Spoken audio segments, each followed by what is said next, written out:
Ne diyeyim? Kardeş özün təqdim elə. Adını familiyanı. Ben Hüseyin Bey, kendi Kurbanı Şahin. Şikayətiniz nə bağlıdır? Şikayetimiz oldu ki, narkomaniya baş alıp gidiyor.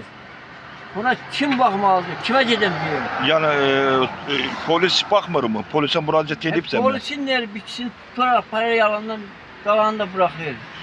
Narkomanlar yəni nə arır ki? Gelir Sağ ol. orada ne bileyim. Yani ne bileyim olur, ne diyeyim ben orada, ne diyeyim. Narkomaniya baş alıp geliyor. Əzbərdə dəmir yolun qırağındayım. Əzbərdə Hüseyin Bəyli gedib. Hüseyin Bəyli. Hə. Gəlirlər orada, hoqqalanırlar, gedirlər. Hə.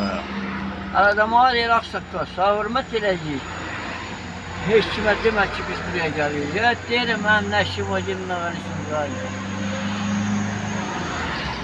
Yəni sağ bir ziyanlıq veriblərmi? Onlar manəs yanır. Ya sənin fikrin budur ki, oradakı narkomanlar yığışdırılsın. Yığılsın sonra mənim də şamur edəcəkdir. Sən şu an yığıb bütün kəndin uşağına verirlər. Özümdən danışdım. Mən burada Qazax rayon polis şöbəsinin rəisi nə müraciət edirəm ki, orada narkomanları bütün yığışdırması haqqında ölçü götürülsün.